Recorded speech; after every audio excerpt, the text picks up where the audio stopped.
A very good evening to everyone, and I hope we all are doing well. So, I am Vanshita Bhushan, doing my BSc Honors in Resource Management. So, today we are here to discuss cryptocurrency and Polkadot. So, हमारे साथ हैं describe dot team से mister Hitesh Sharma and mister Yogesh Kumar जो आज हमारे crypto currency से related doubts and queries को solve करेंगे.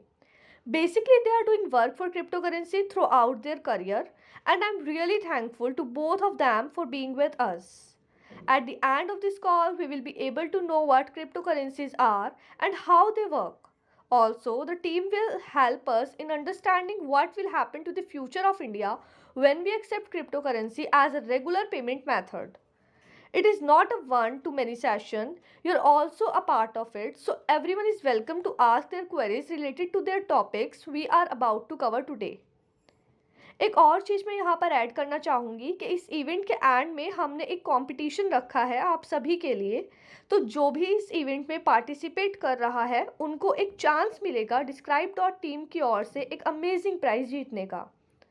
So, I'm requesting Mr. Hitesh Sharma to start today's webinar with your introduction and share some information on cryptocurrency. Thank you so much, Vanshita, for introducing us. And hello everyone. मैं शुरुआत करना चाहूँगा इस webinar की एक छोटी सी story के साथ. Story showed how I got to know about cryptocurrencies. So, इसकी शुरुआत हुई ईयर 2020 से जब मैं एक ग्राफिक कार्ड मैन्युफैक्चरिंग कंपनी के लिए काम करता था. Then there was one friend of mine.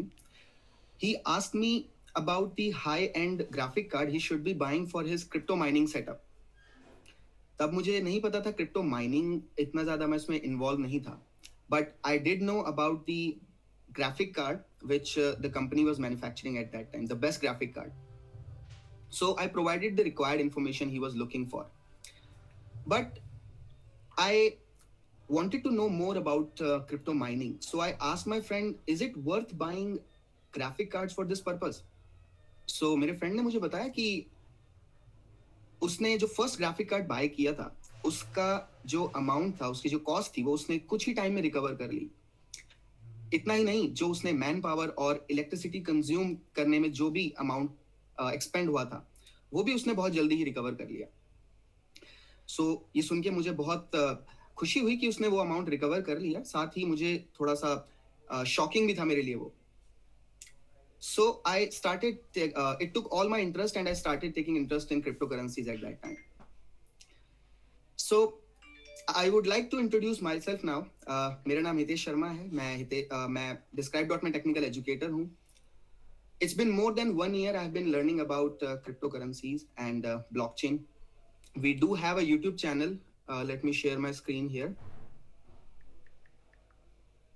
We do have a YouTube channel named Describe.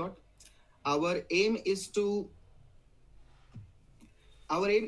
explore Polkadot, which is a blockchain technology, and also our goal is to help you learn about blockchain and cryptocurrencies, and we try our best to set examples that are based on real life events.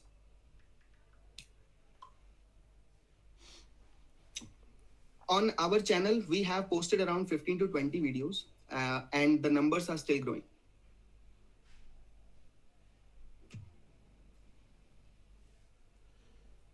Guys, मेरी screen visible है?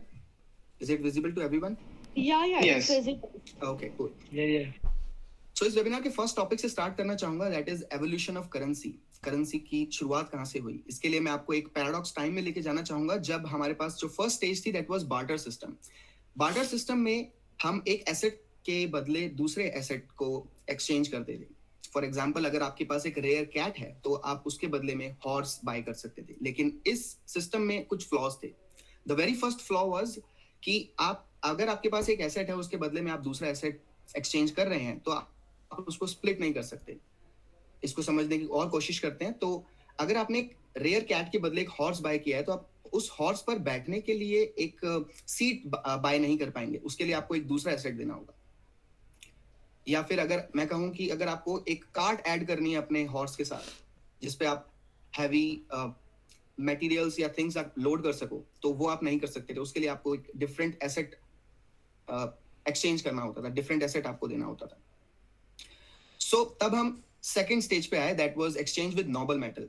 Noble metals में आपके gold coin, silver coin, platinum coins में अगर आप एक asset को convert कर लेते थे तो उसको स्प्लिट कर सकते थे. स्टेज आगे बढ़ते गए और हम बैंकिंग सिस्टम पर आ गए, क्योंकि हैवी मेटल्स को कैरी करना थोड़ा डिफिकल्ट था. सो बैंकिंग सिस्टम ने हमें पेपर मनी से इंट्रोड्यूस करवाया. Paper money easy to carry था, but still there were flaws, like अगर it can be duplicated, right, it can be, there is a, it can be theft. So technology ने next stage की तरफ हमें एक नया मोड़ दिया, दैट वाज कैशलेस ट्रांजैक्शन. इन कैशलेस ट्रांजैक्शन आपको ऑनलाइन पेमेंट इजी हो गया, आप ऑनलाइन पेमेंट कर सकते थे. इन ऑनलाइन पेमेंट आपको फिजिकली किसी भी स्टोर तक जाने की जरूरत नहीं थी. आप ऑनलाइन पेमेंट करके and then goods and services buy कर सकते थे. अब हम आ गए हैं उस एरा में जब हम क्रिप्टो करेंसी से अवेयर हैं. सो चलिए जानते हैं क्रिप्टो करेंसीज क्या है. एक क्रिप्टो करेंसी एक डिजिटल करेंसी है जिसको बनाया गया था एक्सचेंज पर्पसेस के लिए. ये रेगुलर करेंसीज की तरह ही है, except it does not have any physical shape और साइज. ये डिसेंट्रलाइज है, जिसका मतलब है कि किसी भी सिंगल एंटिटी या अथॉरिटी का इस पर कंट्रोल नहीं है. इनका जो डिसेंट्रलाइज नेचर है, इसको अचीव किया गया है ब्लॉकचेन टेक्नोलॉजी के कारण. अब जानते हैं ब्लॉकचेन टेक्नोलॉजी क्या है. ब्लॉकचेन बेसिकली एक लेजर है जहां पर सभी ट्रांजैक्शंस का रिकॉर्ड सेट किया जाता है, रिकॉर्ड रखा जाता है. ब्लॉकचेन को कहा, आप ये भी कह सकते हैं कि एक ब्लॉक्स की चेन है, जो हर ब्लॉक आपस में एक के साथ एक कनेक्टेड है. हर एक ट्रांजैक्शन के साथ आपका डेटा स्टोर किया जाता है, और जब कई सारी ट्रांजैक्शंस को एक जगह पर स्टोर किया जाता है, that will become a block. एक ब्लॉक के क्रिएट होने पर एक ब्लॉक को वैलिडेट किया जाता है. उस ब्लॉक के वैलिडेशन के बाद उस पर एक हैश वैल्यू जनरेट की जाती है. हैश वैल्यू का बेनिफिट ये होता है कि जो भी ट्रांजैक्शंस अब तक स्टोर की गई हैं उस पर्टिकुलर लोकेशन पर, उस पर्टिकुलर जगह पर, उसको अब चेंज नहीं किया जा सकता, उसको अब ऑल्टर नहीं किया जा सकता.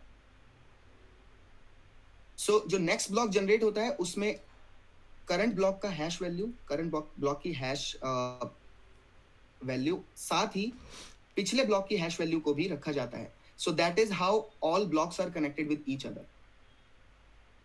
सो ये था एक छोटा सा इंट्रोडक्शन ब्लॉकचेन के साथ. नेक्स्ट हम जानते हैं what was the idea behind making a crypto currency. इसकी शुरुआत तब हुई जब, मैं आपको लेके जाना चाहूंगा एक ऐसे इवेंट पर जिसमें यूएस रिसेशन शामिल है. इसकी शुरुआत हुई ईयर 2000 से, जब housing system, real estate business बहुत बूमिंग सेक्टर हुआ करता था. उस टाइम पर बैंकिंग सेक्टर ने इन्वॉल्व करना शुरू किया हाउसिंग स्कीम्स में, और लोगों को एक नई स्कीम प्रोवाइड की जिसका नाम था सब प्राइम लोन, सब प्राइम मॉर्गेज लोन. इसके अंडर उन लोगों को लोन मिलना शुरू हो गया जिन लोगों का क्रेडिट स्कोर अच्छा नहीं था, जिन लोगों का सिबिल स्कोर अच्छा नहीं था.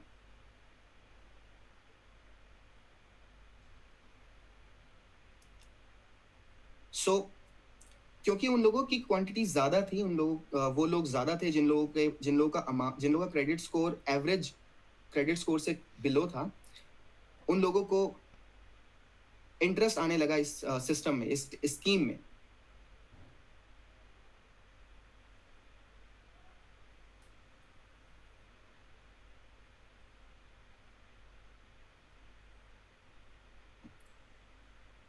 कुछ टाइम के बाद जो ऑब्जेक्टिव था बैंकिंग सिस्टम का, दैट वाज कि जो हाउसिंग स्कीम, जो कि उस टाइम पे बूमिंग सेक्टर था, उस पर वो ज्यादा इंटरेस्ट में लोन वैल्यू रिकवर करते थे. क्योंकि हाउसिंग सेक्टर ज्यादा बूमिंग सेक्टर था उस टाइम पे, तो लोगों को प्रॉब्लम नहीं होती थी इंटरेस्ट पे करने में ज्यादा. अदर कन्वेंशनल लोन से मॉर्गेज लोन की वैल्यूज ज्यादा हुआ करती थी.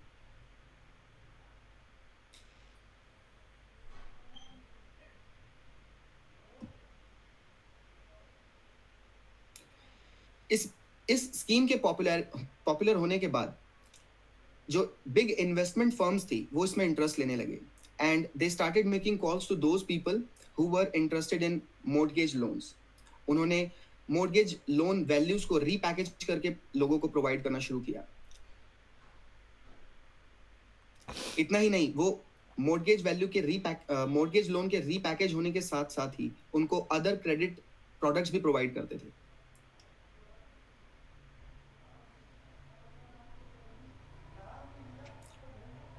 So in the year 2007, in the year between 2007 and 2008, जब यूएस में रिसेशन स्टार्ट हुआ, रिसेशन बेसिकली मंदी का दौर होता है, तो जब रिसेशन आया, रिसेशन स्टार्ट हुआ, तब लोगों ने मूव करना शुरू किया यूनाइटेड स्टेट्स से, क्योंकि लोग अब मूव कर रहे थे यूनाइटेड स्टेट्स से, तो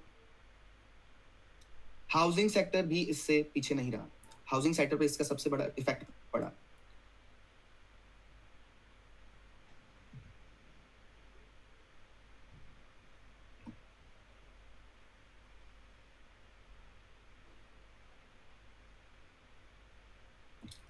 सो डिफॉल्टर्स के वैल्यू ज्यादा हो गई. बैंक्स अपने लोन अमाउंट को रिकवर नहीं कर पा रहे थे, जिसकी वजह से यूएस इकोनॉमी बहुत ज्यादा डाउन हो गई. लोगों को बैंकिंग सिस्टम पर ट्रस्ट इश्यूज होने लगे. In the year 2009 there was one person named Satoshi Nakamoto. He introduced with a new payment method that was blockchain, that was cryptocurrency. The very first cryptocurrency is known as Bitcoin. This person is still a mysterious identity, जिसकी कोई identity अभी तक reveal नहीं हुई है. He could be a man or he could be a woman.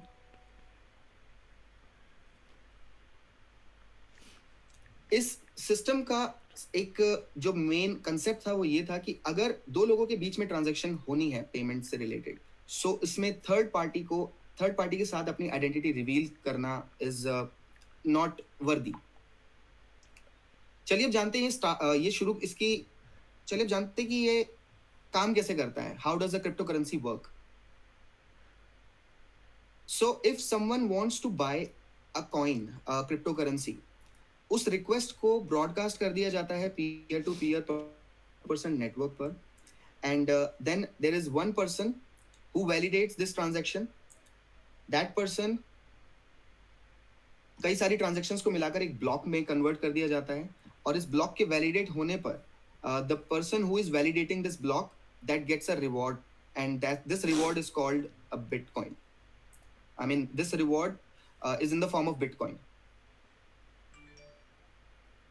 So this is how it all works, and this process is also called mining.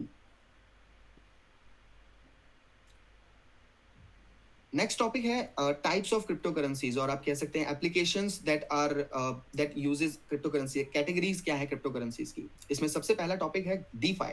DeFi की full form है Decentralized Finance. ये वो financial services, इस category के अंदर वो currencies आती हैं जो फाइनेंशियल सर्विसेज प्रोवाइड करती हैं. कुछ ऐसी करेंसीज भी हैं जिनको आप जिनसे आप लोन ले सकते हो, जिनको आप लोन पर ले सकते हो. साथ ही आप अगर आपके पास वो करेंसी है तो आप किसी को प्रोवाइड कर सकते हो, एंड देन उस पर इंटरेस्ट अर्न कर सकते हो. The example of this coin, I mean this category, there is one example that is Uniswap. Uniswap इस कैटेगरी में आता है. NFT की फुल फॉर्म है नॉन फंजिबल टोकन्स. ये वो टोकन्स हैं जो बेसिकली रेयर और यूनिक टोकन्स होते हैं. ये किसी भी फॉर्म्स के हो सकते हैं, like PNG, GIF, music. Artists basically इसमें ज़्यादा इंटरेस्ट दिखाते हैं. इसका एक एग्जांपल अगर मैं देना चाहूँ तो एप टोकन, एप NFT के नाम से पॉपुलर NFT है इस टाइम पे. Next is metaverse.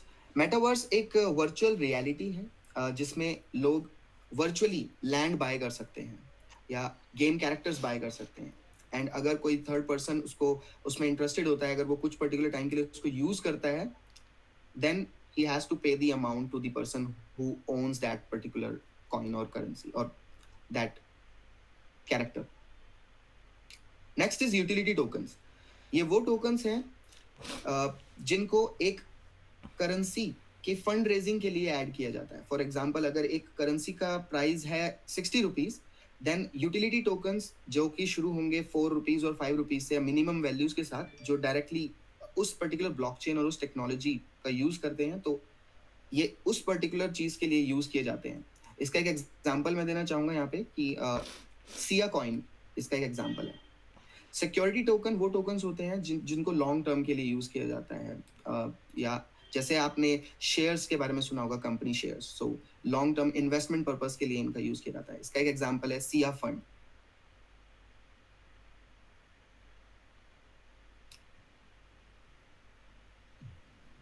चलिए अब डिस्कस करते हैं क्रिप्टो करेंसी का फ्यूचर क्या है इंडिया में. ईयर 2022 से पहले बहुत सारे डिस्कशन, बहुत सारी मीटिंग्स हुई गवर्नमेंट की, बट ये फाइनल नहीं किया गया कि क्रिप्टो करेंसी इंडिया के अंदर एक्सेप्ट किया जाना चाहिए नहीं. But in the year 2022 1st February, Nirmala Sitharaman, who is the finance minister of India, she proposed the scheme for taxation of virtual digital assets. So इनके अकॉर्डिंग क्रिप्टो एसेट्स के transfer पर जो भी profit होता है उस पर आप 30% आपको गवर्नमेंट को देना होता है, टैक्स चार्ज किया जाएगा. सो अगर मैं इसका एक एग्जांपल दूं तो 1000 रुपीज अगर आप क्रिप्टो में इन्वेस्ट करते हैं, एक एसेट बाय करते हैं, एंड उसका प्राइस अगर कल 2000 रुपीज हो जाता है, तो जो प्रॉफिट है, जो बाय और सेल के बीच का जो डिफरेंस है, उस पर आपको 30% टैक्स देना होगा. Means 300 rupees will be sent to the government as tax. Next point is no deduction in respect of any expenditure or allowance shall be allowed while computing. इस पॉइंट के अंदर इन्होंने ये कहा है कि अगर आप क्रिप्टो माइनिंग क्रिप्टो ट्रेडिंग से पहले जो भी एक्सपेंस करते हैं, लाइक कोर्स बाय करना और बुक्स अगर आप बाय करते हैं, तो उसके लिए जो भी एक्सपेंस किया है that will be totally your expense. Next point is, इसमें 1% TDS की बात की है. अगर आप किसी भी एक्सचेंज पर कोई भी ट्रांजेक्शन करते हैं, देन हर एक ट्रांजेक्शन का रिकॉर्ड उस एक्सचेंज को सेंड करना होगा गवर्नमेंट को, ताकि इस पर ट्रैक किया जा सके, इसका रिकॉर्ड रखा जा सके. The next point is gift of virtual digital asset is also proposed to be taxed in the hands of the recipient. Means अगर आपको कोई गिफ्ट देता है Bitcoin, so you will be liable to pay the tax, not the person who is sending the cryptocurrency.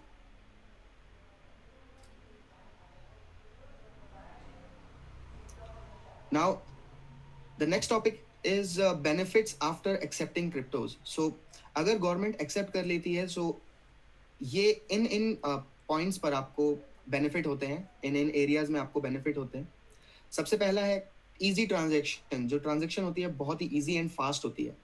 Second, क्योंकि इसमें किसी भी third party, third entity का कोई भी रोल नहीं है, दैट मीन्स अनलिमिटेड ट्रांजैक्शंस आप कर सकते हो every day by just paying minimum transaction fees. कोई कन्वीनियंस फी और ऑनलाइन फी आपको पे नहीं करनी होगी.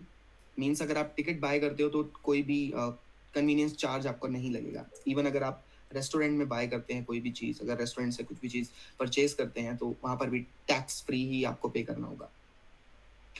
The next thing is banks versus crypto exchanges. So जिस तरह से आप अपने बैंक में इन्वेस्ट करते हैं पैसे, उसी तरह अगर आप क्रिप्टो एक्सचेंजेस पर इन्वेस्ट करते हैं, कोई क्रिप्टो बाय करते हैं, तो क्रिप्टो एक्सचेंजेस भी आपको इंटरेस्ट पे करते हैं. सो आप इसमें भी बेनिफिट ले सकते हैं इस चीज का. So that was it guys from my side, and I also want to include one thing. According to me, cryptocurrency and blockchain is a technology which should not be banned. It should be added in the education system, not only for the economic growth of India, however, for the creative mind of Indian youth as well. Thank you. Okay, so that's great. Thank you so much, sir. It is really very informative for us because we only heard about the same from the news only, but now we are much aware about it. So I'm requesting my friends that if you guys have any doubt related to the topic discussed by Hitesh sir, you guys can ask. सो किसी को कुछ भी पूछना है तो आप बिल्कुल पूछ सकते हैं freely. I have a question. हाँ जी प्लीज पूछिए.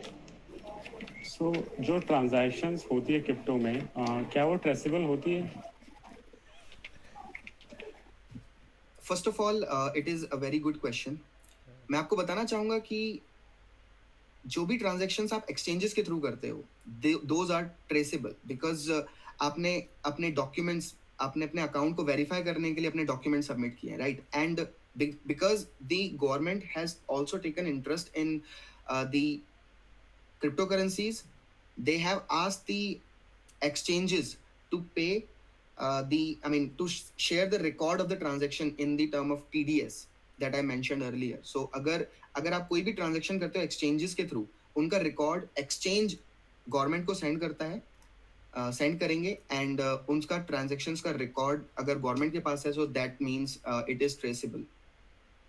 However, there is one more thing I would like to add, which is अगर आप ट्रेड करते हैं अपने पर्सनल वॉलेट से या हार्डवेयर वॉलेट से, that is still not traceable. And यही रीजन है कि गवर्नमेंट इस पर अभी सोच विचार कर रही है. एंड वी आर एक्सपेक्टिंग कि in the starting week of July we will hear something about more about it through by the government. Thank you so much. I have one more query that जो government है उनको इतना hesitant क्यों है वो शुरू में क्रिप्टो करेंसी को एक्सेप्ट करने के लिए शुरू में? Actually, the main point here is crypto currency का जो नेचर है, बिकॉज वो डिसेंट्रलाइज्ड है, उसको ट्रेस करना थोड़ा मुश्किल है. साथ ही गवर्नमेंट अभी भी सोच रही है इसके बारे में, इसको एक्सेप्ट करने के लिए, क्योंकि जो भी ट्रांजैक्शंस की जा रही हैं इस पे, हम एक ऐसी सिचुएशन में ना पड़ जाए जहां पर मनी लॉन्ड्रिंग की सिचुएशन ना क्रिएट हो जाए. इस रीजन की वजह से हम अभी भी सोच रहे हैं, सोच विचार कर रहे हैं, और गवर्नमेंट इस चीज से डेफिनेटली ओवरकम करके कुछ ना कुछ अपने पॉइंट्स रखेगी. So we are just waiting that government will say more about cryptocurrency in the next meeting. Thank you so much. You're welcome. मेरा एक क्वेश्चन है. Yes, please go ahead. ये है कि निर्मला सीतारमन ने 30% टैक्स लगाया है, लेकिन जब मार्केट डिप जाती है उस समय बेचते हैं, तो क्या वो टैक्स में रिबेट मिलेगा आगे पीछे, या उस समय सरकार किस तरीके से हेल्प करेगी? दूसरा है कि लीगलाइजेशन की जब भी बात होती है तो वो पल्ला झाड़ देते हैं अभी भी क्रिप्टो को लेके. तो ये किस तरीके की सिचुएशन है? उनको टैक्स तो चाहिए लेकिन लीगलाइजेशन अभी भी वो नहीं कर रहे हैं. और भारत में तो अभी भी क्रिप्टो को लेके कोई ट्रेडिंग नहीं हो रही है, जैसे डेनमार्क या कई कंट्री ने उसको लीगलाइज कर दिया है. तो भारत में क्या स्थिति है इसकी? जो इंडियन बजट अभी पास हुआ था 1 फरवरी को, उसमें क्लियरली मेंशन था कि जो अगर आप क्रिप्टोज बाय करते हो तो उस पे अगर प्रॉफिट होता है तो उस प्रॉफिट में से आपको 30% देना होता है. मैं आपके फर्स्ट क्वेश्चन का आंसर देना चाहूंगा पहले. सो अगर आपको उसमें प्रॉफिट होता है तो आपको 30% टैक्स देना होगा. बट अगर वहीं लॉस होता है आपको, so that will be totally your loss. उसमें से आपको गवर्नमेंट को कुछ नहीं देना. फॉर एग्जाम्पल, अगर आप 1000 रुपीज के कोई कॉइन बाय करते हो या करेंसीज बाय करते हो और कल को उसकी वैल्यू 900 रुपीज रह जाती है, तो आपको गवर्नमेंट को उसमें नहीं देना, क्योंकि आपने कुछ भी प्रॉफिट अर्न नहीं किया है. Now can you repeat your second question? Okay, that was कि गवर्नमेंट अभी भी उसमें क्लियर नहीं है कि वो एक्सेप्ट करेंगे या नहीं करेंगे, राइट? यस. एक्चुअली अभी नहीं कहा जा सकता कि गवर्नमेंट इसको एक्सेप्ट करेगी या नहीं करेगी, बट हाँ, ये हम सभी ने सुना होगा कि आरबीआई अपनी डिजिटल करेंसी लॉन्च करने वाली है, और वो इसी ईयर करेगी, ईयर 2022 और 2023 के बीच. So it is still not decided कि वो लोग किस ब्लॉकचेन पर अपनी कॉइन, अपनी करेंसी लॉन्च करेंगे, बट हाँ, उसका नाम उन्होंने सोच लिया है. That will be CBDC, central bank digital currency. So I think it is a good step for all of us. It is a good news for all of us that we will hear more very soon from the government. Thanks. No problem. Any more question, guys?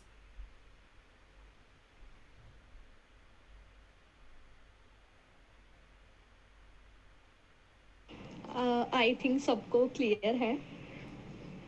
Okay Okay. So now I'm requesting Mr. Yogesh to give us some brief information about Polkadot, its technology, and behind the idea. Awesome. Thank you, Vanshika, for the introduction. Hello, everyone. I'm Yogesh Kumar. Let me open up my slides so that I can give you a better info. 1 second.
Okay. Can everyone see the screen? Yes, it's visible. Yes. Okay, awesome. So I'm just wanted to give everyone an introduction. मेरा नाम है योगेश कुमार. मैं crypto में करीब पिछले 3 साल से काम कर रहा हूँ और उससे पहले एज एन इंजीनियर मैं 10 साल से वेब और मोबाइल फील्ड में काम कर रहा हूँ. सो आज हम जो बात करेंगे वो एक्चुअली बात करेंगे पोल्काडॉट के बारे में.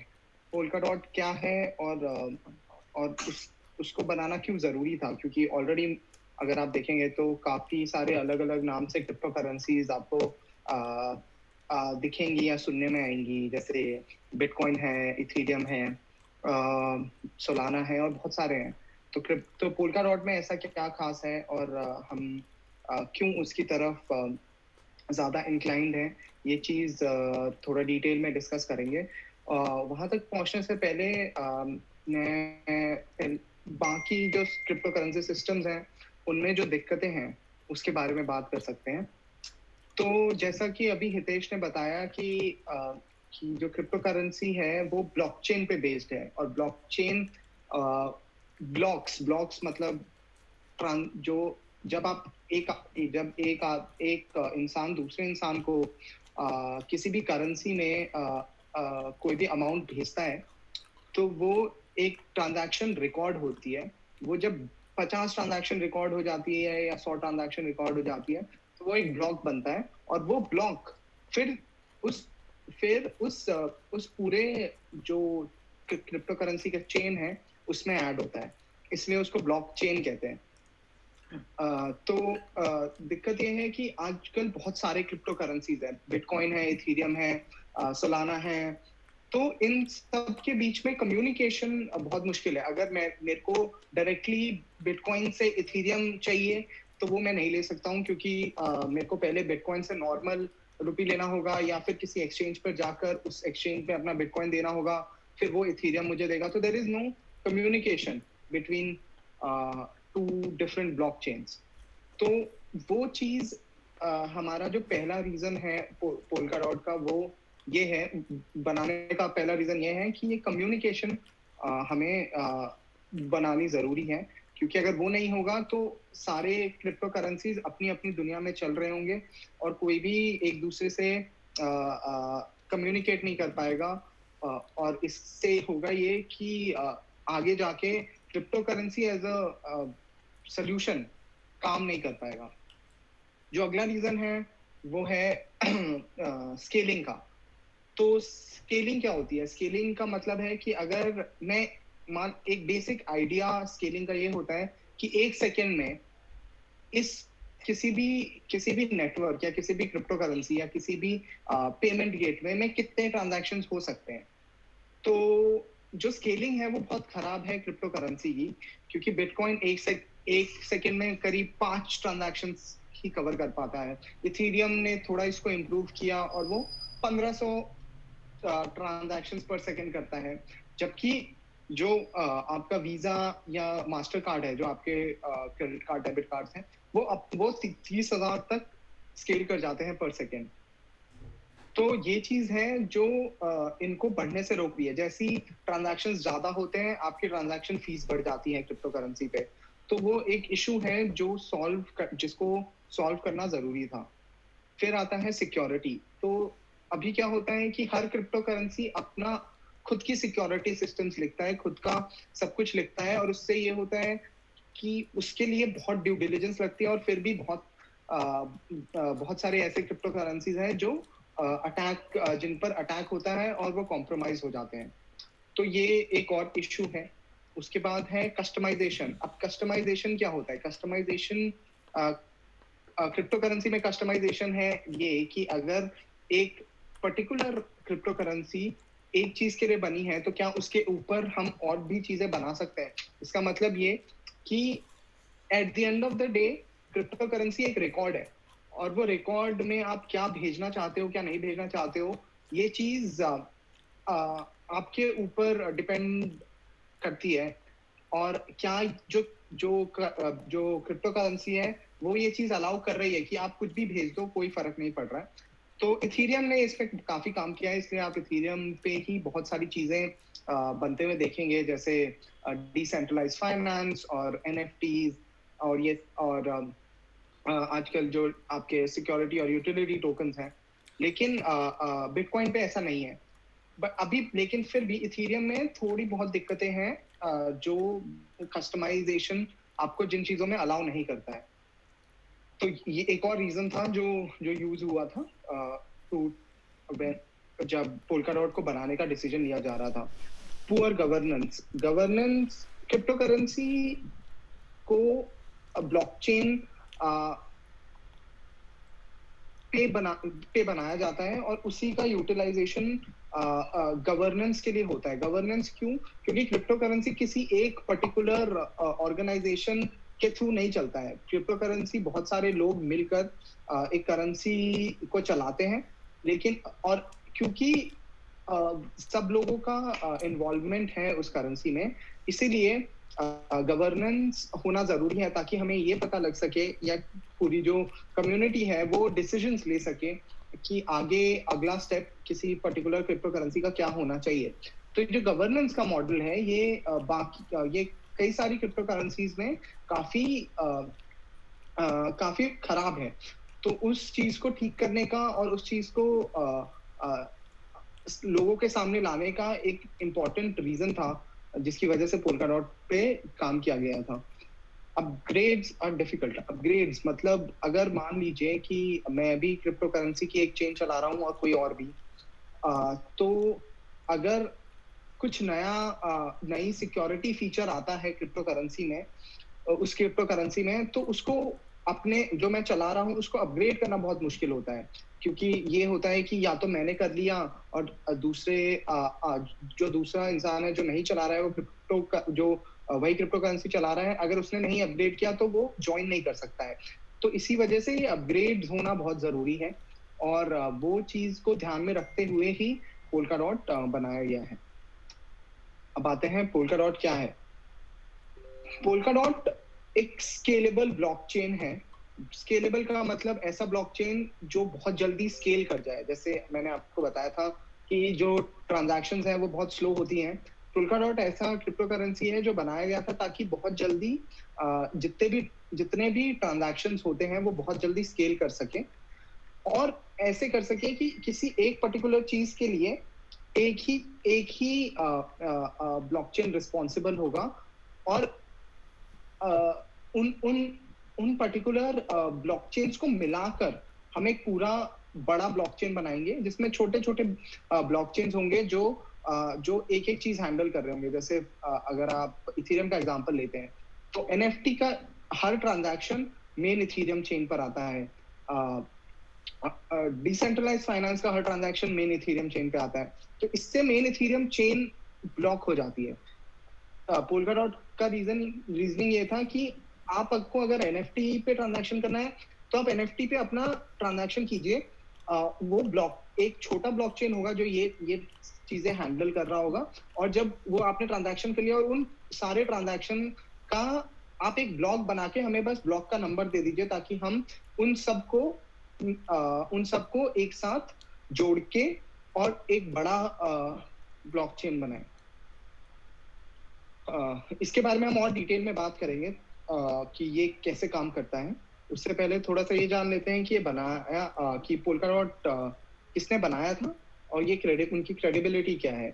तो पोल्का डॉट गैविन वुड ने बनाया था। गैविन वुड इससे पहले इथेरियम के भी को फाउंडर थे और उन्होंने ये सारी जो दिक्कतें देखी इथेरियम में, इसीलिए उनको ये मोटिवेशन मिला कि वो नया क्रिप्टो करेंसी बनाए जिसमें ये सारी दिक्कतें जो इथेरियम में देखने को आई थी वो ना आए।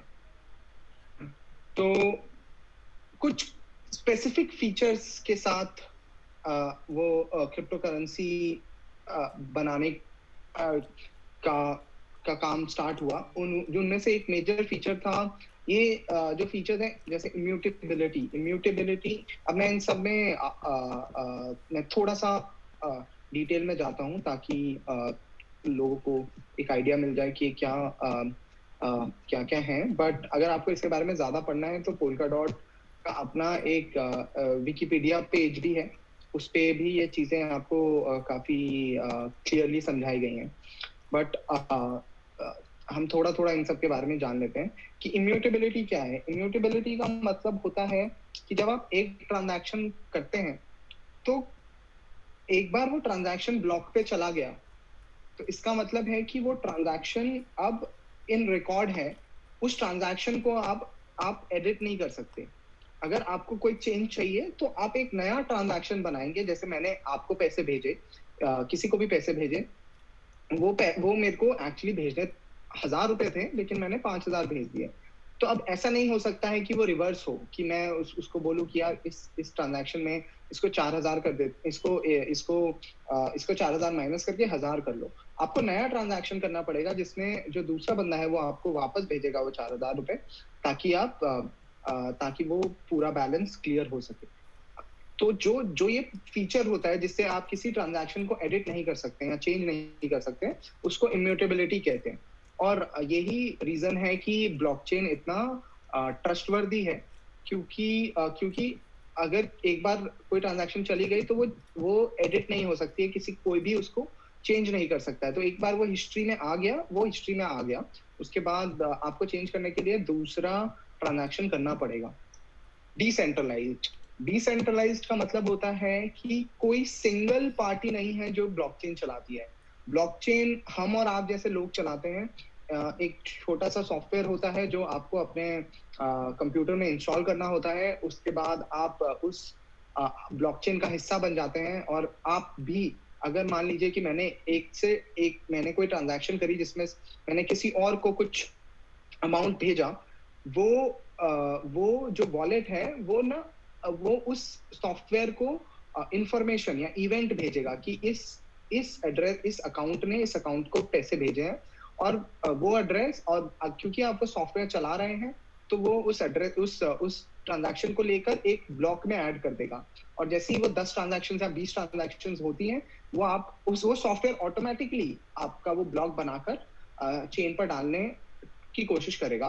अगर वो आपका चेन पर डल गया तो उसके बदले आपको रिवॉर्ड मिलेगा, तो और उस रिवॉर्ड की वजह से आप और आगे करते रहेंगे, इस सॉफ्टवेयर को चलाते रहेंगे ताकि वो रिवॉर्ड आपको और मिलता रहे। तो ये डिसेंट्रलाइज है। ट्रस्टलेस इसलिए है क्योंकि आपको किसी थर्ड पार्टी को जानने की जरूरत नहीं है कि वो मेरा अगर ये मेरा सॉफ्टवेयर रन कर रहा है, अगर ये सॉफ्टवेयर रन कर रहा है तो हो सकता है कुछ एडिट कर दे, लेकिन ऐसा नहीं हो सकता है क्योंकि वो एक कोई पर्टिकुलर यूजर वो सॉफ्टवेयर नहीं रन कर रहा है, बहुत सारे लोग वो सॉफ्टवेयर रन कर रहे हैं। तो अगर इसने कुछ एडिट किया तो आपको पता है कि बाकी लोग बाकी लोग सही इंफॉर्मेशन ही डालेंगे और उस पर और उसको उसके ट्रांजैक्शन, जो एडिटेड ट्रांजैक्शन है, वो नलिफाई हो जाएगा। तो इसलिए आपको इस चीज का इशू नहीं है कि ये हो सकता है कि ये इसमें कोई एडिट कर दे या कोई चेंज कर दे और आपके पैसे इधर से उधर हो जाए। इंसेंटिवाइज, जैसे मैंने आपको समझाया कि अगर आपको अगर वो आप सॉफ्टवेयर रन करते हैं तो आपको इंसेंटिव मिलता है, उसी चीज को इंसेंटिवाइज्ड कहते हैं। ओपन सोर्स ऑब्वियसली एक सॉफ्टवेयर टर्म है जिसका मतलब है कि आप जो भी उस सॉफ्टवेयर को चलाने के लिए कोड लिखा हुआ है वो आप देख सकते हैं, पढ़ सकते हैं और उसमें चेंजेस कर सकते हैं अगर आपको कुछ एक गलत लगता है या कुछ नया लगता है। कम्युनिटी ओन का मतलब होता है कि लोगों ने ये पूरा सिस्टम रन कर रखा है, ये इसका मतलब डिसेंट्रलाइज्ड से ही है। कॉम्पिटिटिव इज अगेन एक ऐसा टर्म है जो हम यूज करते हैं फॉर एनीथिंग जो आज की डेट में जो हमारा फाइनेंशियल सिस्टम है उससे कम्पीट कर रहा है। प्रोग्रामेबल ऑब्वियसली मतलब है कि ये पूरा का पूरा एक प्रोग्राम पे चल रहा है और आप इसके ऊपर अपने खुद के प्रोग्राम्स लिख सकते हैं ताकि आप किसी ब्लॉकचेन को अपने हिसाब से चला सकें। अगर किसी को कुछ डाउट है तो I am happy to take the questions later on around this. अब हम आते हैं पोल्का डॉट बना किस पे है। पोल्का डॉट बना है रस्ट प्रोग्रामिंग लैंग्वेज पे। ये एक सिस्टम प्रोग्रामिंग है जो कि काफी सिक्योर प्रोग्रामिंग लैंग्वेज है जिसका यूज करके बनाया गया है। वेब असेंबली, मैंने आपको बताया था ना, एक सॉफ्टवेयर आपको रन करना पड़ेगा जिससे आप ये पूरा का पूरा सिस्टम चला सके। वो सॉफ्टवेयर जिससे बनता है वो है वेब असेंबली। और लिब P2P एक कम्युनिकेशन प्रोटोकॉल है। इसका मतलब है कि एक जगह से दूसरी जगह कोई किसी इंफॉर्मेशन को जाना है तो वो किस फॉर्मेट में जाएगा वो लिब P2P पे डिपेंड करता है।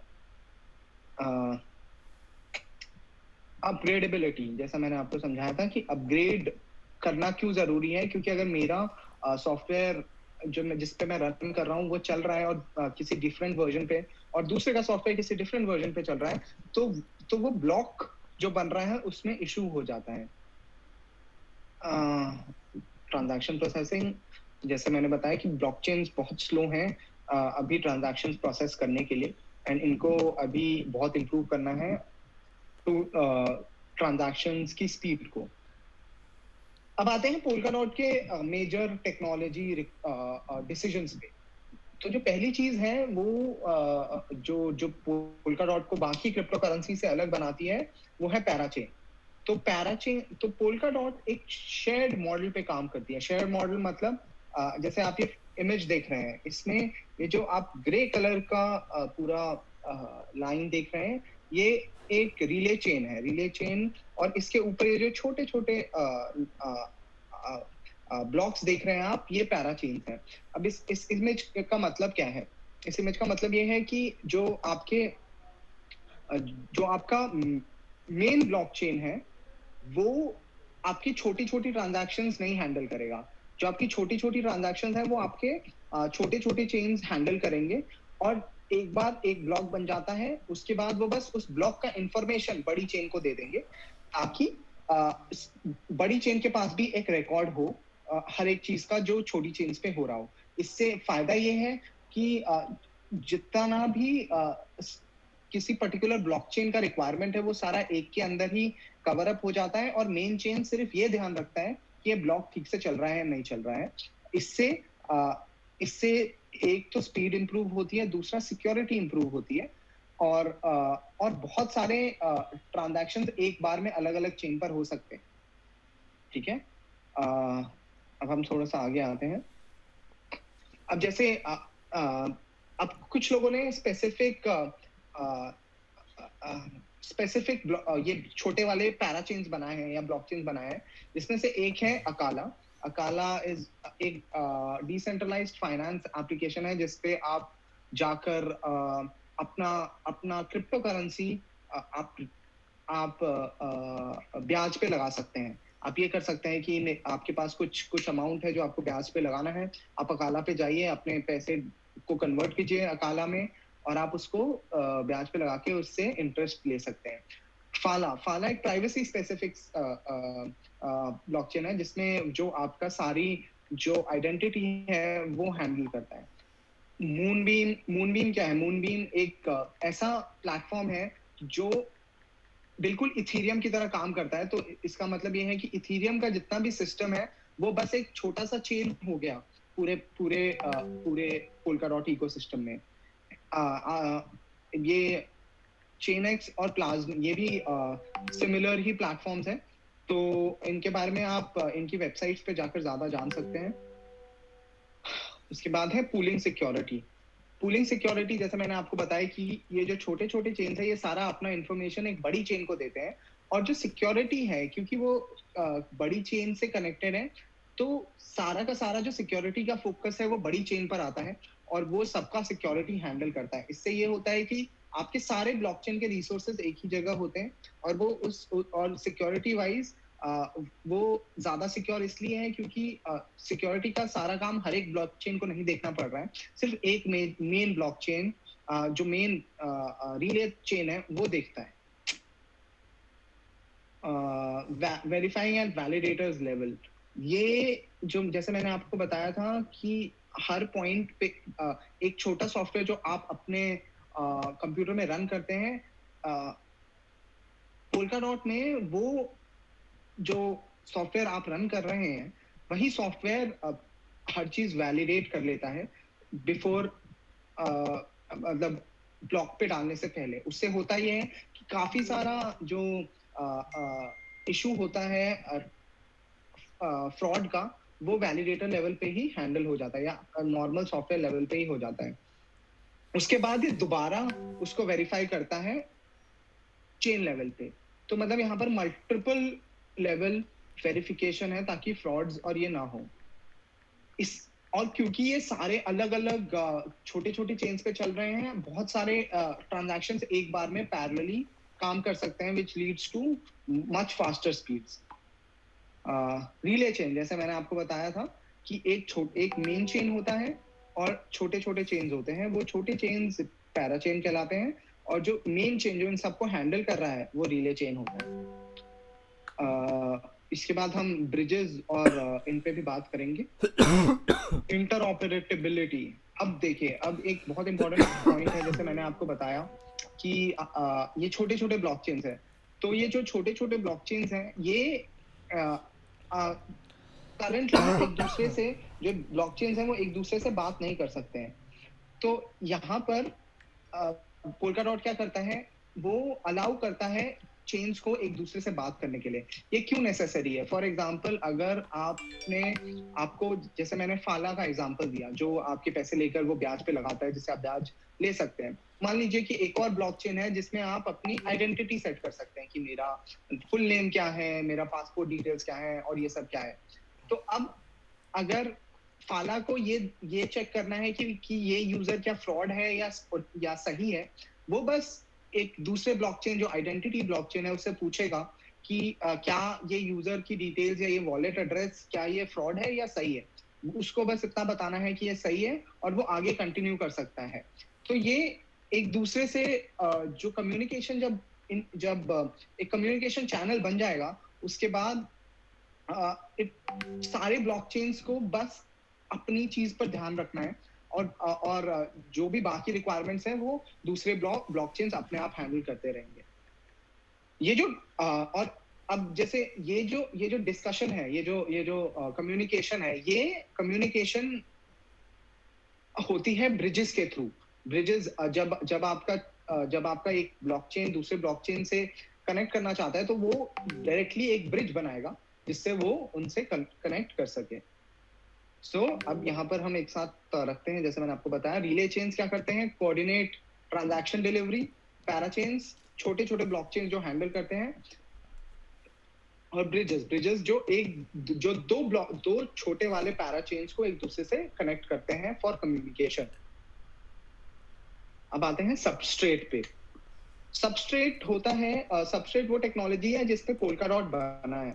इनफैक्ट अगर कल को आप अपना खुद का ब्लॉकचेन बनाना चाहते हैं तो भी आप सबस्ट्रेट पे बना सकते हैं, क्योंकि जो पोल्काडॉट के फाउंडर हैं, उन्होंने ये देखा कि बहुत सारे लोग अपना ब्लॉकचेन बनाना चाहते हैं, तो हम एक ड्रैग एंड ड्रॉप सिस्टम बनाते हैं जिससे यूजर्स को जो भी रिक्वायरमेंट्स है, जैसे मेरे को इतने ट्रांजैक्शंस पर ब्लॉक में चाहिए, और ऐसे हम गवर्नेंस हैंडल करेंगे, ये सारी चीजें आप बस ड्रैग ड्रॉप करके अपना खुद का ब्लॉकचेन बना सकते हैं सबस्ट्रेट पे। तो पोल्काडॉट बनाने से पहले ये बनाया गया, इनफैक्ट पोल्काडॉट भी सबस्ट्रेट पे ही बना हुआ है।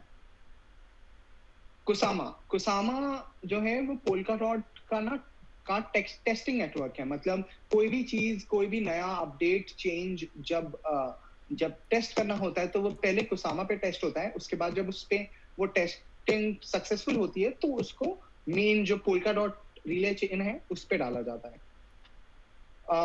Staking is a different, staking हमने सिर्फ इसलिए डाला था ताकि आपको ये टर्मिनोलॉजी पता लग सके, बट स्टेकिंग बस एक टूल है जिससे आप जो अपना आइडल पैसा है वो डालकर कुछ इनकम कमा सकते हैं by providing your money to the system itself. इसके बारे में will do another talk at some point, but फिलहाल के लिए आपको ये बस शब्द ध्यान में रखना है, डॉट टोकन।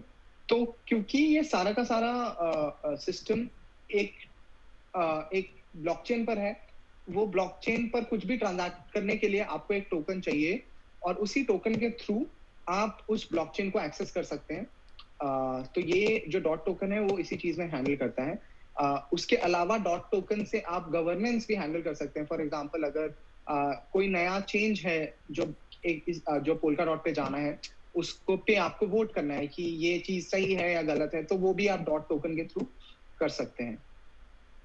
अब हम आई थिंक नॉमिनेटर और वैलिडेटर स्टेकिंग का पार्ट है, तो हम वो बाद में हैंडल करेंगे, but I think that's about it from my side. अगर किसी को कोई क्वेश्चंस या कुछ इश्यूज हैं तो I am happy to answer.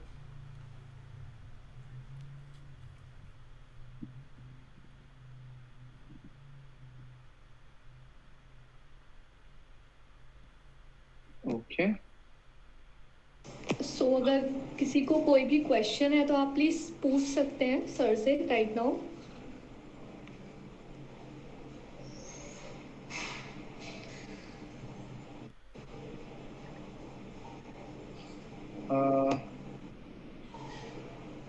I think हाँ क्लियर है सबको? बिल्कुल। Okay, that's great. Thank you so much Hello. for giving the best of your knowledge. Hello, Okay, so I think- you have okay. Yeah, someone speaking. Hello, हाँ जी, you are audible. मेरा question था हाँ जी, कि please पूछिए. Crypto में invest करते समय क्या सेफ गार्ड रखना चाहिए? क्रिप्टो में इन्वेस्ट करते समय और क्रिप्टो को यूज करना दो अलग अलग चीजें हैं। क्रिप्टो में अगर आप इन्वेस्ट करना चाहते हैं तो आप ये ध्यान रखें कि जिस प्लेटफॉर्म को आप यूज कर रहे हैं वो प्लेटफॉर्म सिक्योर हो, उसके बारे में कोई नेगेटिव रिव्यूज ना हो, और ऐसा ना हो कि उनकी पास्ट हिस्ट्री में कभी उन पे किसी हैकिंग का इशू आया हो या किसी फ्रॉड का इशू आया हो। तो ये कुछ चीजें हैं जो ध्यान में रखनी पड़ेंगी आपको अगर आप इन्वेस्ट करना चाहते हैं। इसके लिए इंडिया में कई सारे प्लेटफॉर्म्स हैं जो आपको ऑप्शन देते हैं, और आप उनको ध्यान में रखते हुए और उनके रिव्यूज को ध्यान में रखते हुए चूज कर सकते हैं कि कौन सा प्लेटफॉर्म आपके लिए सबसे ज्यादा सूटेबल है। Thank you so much.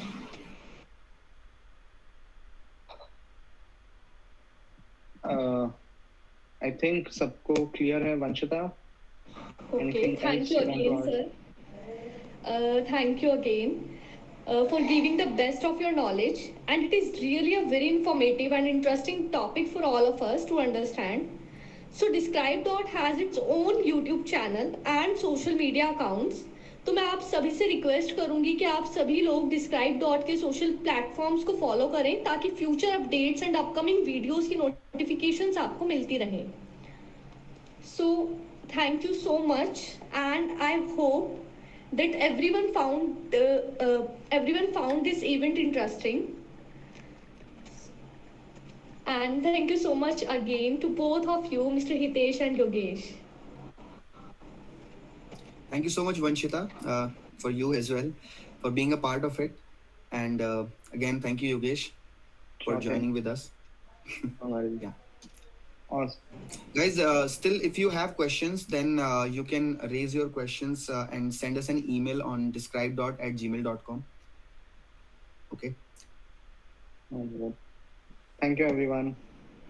Yeah. Okay, thank you. Bye.